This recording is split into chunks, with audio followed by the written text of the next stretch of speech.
In today's video, I will test an indicator that is very famous here on YouTube, which is the MACD indicator. I will test it 15,000 times to see if it is really good. Stay tuned to see all the proven results. I'm on TradingView, which is a platform that I use to backtest every indicator and strategy. I will leave the link in the description. To backtest this MACD strategy, I will use an algo that I created. I will perform the backtest on the daily time frame, on the 28 most common forex pairs, and using in-sample data consisting of the years 2010 to 2014, 2016, 2018 and 2020. It's the same sample setup as in my previous videos, so in the end we can compare all indicators and strategies. Let's now add our MACD indicator. There are a lot of different MACD indicators here on TradingView, but I will use the most common one, this one here. The settings that I will use are the default ones, which in this case are 12 for the fast length, 26 for the slow, 9 for the signal, and using exponential moving average. Using this indicator is quite simple. Whenever the MACD line, in this case the blue line, crosses above the signal line, the orange one, it is considered a long signal, and whenever the opposite happens, it is considered a short signal. You can also see that when a long signal occurs, the histogram turns green, and when a short signal appears, it changes to red. Also, I am going to search for the ATR indicator, and I will use it with the default settings. I use the ATR indicator to place the stop losses and the take profits on every single trade. For stop losses, the value will always be 1.5 times the ATR pip value, and for take profits, 1 times the ATR pip value. So, I just finished coding this indicator on my algo with the respective buy and sell orders.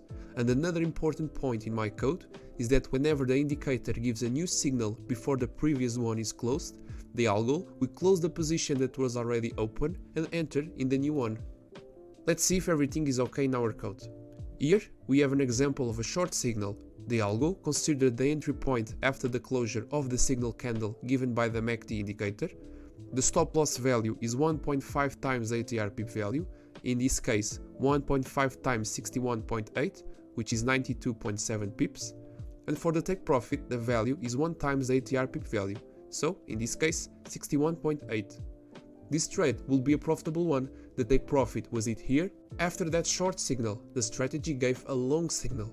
The algo considered the entry point after the closure of the signal candle given by the MACD. The stop loss value is 1.5 times the ATR pip value, in this case 1.5 times 55.1, which is 82.7 pips, and for the take profit the value is 1 times the ATR pip value, so in this case 55.1 pips. This trade will be a profitable one too. The take profit was hit here. The risk per trade that the algo will use is 2% in a bankroll of $100,000. The algo also correctly respects our in-sample data. The arrows that you see are the entries and exits from every trade signal. The remaining years between 2010 and 2021 will be our out-of-sample data in the future when we will test the efficiency of our strategy. To point out the results, I will use the same Excel sheet I used in the last videos, and I will now speed up this part of the video a little bit, but you can slow it down to see the results of every single pair. I see you in a bit.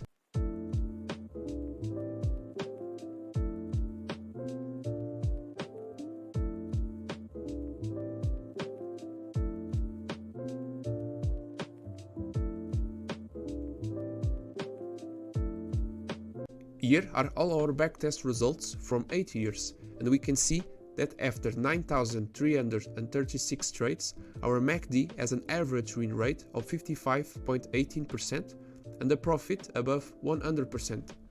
So we can see that is a profitable indicator, but not as good as other indicators that we already tested on this channel. However, let's now try to improve the efficiency of this indicator by considering only long signals that occur below the histogram and short signals that occur above the histogram, which is something that a lot of YouTubers announce in their MACD videos. I will now code that nuance and I come back in a minute. So I just finished coding the nuance on my algo, and now for it to consider a long signal, the MACD line must cross above the signal line, and that crossover must happen below the histogram, and the opposite for short signals. Now let's repeat the backtest. I see you in a bit.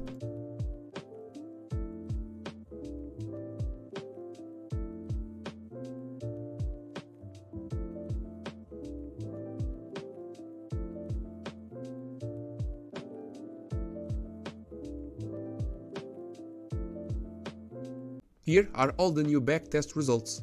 In the same sample, now the number of trades was 6,154, the win rate improved to 57.59%, and the profit decreased a little bit to 92.8%.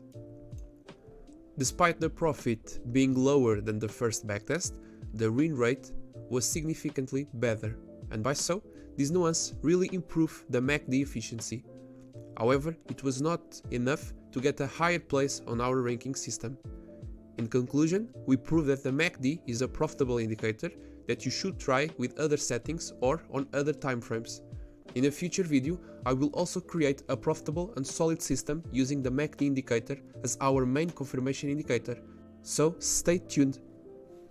Please leave in the comments which indicators you would like me to test in the next video. I hope you learned something from this video, and don't forget to subscribe, share and like it to support me in bringing more content to you. Be well, thank you, bye bye.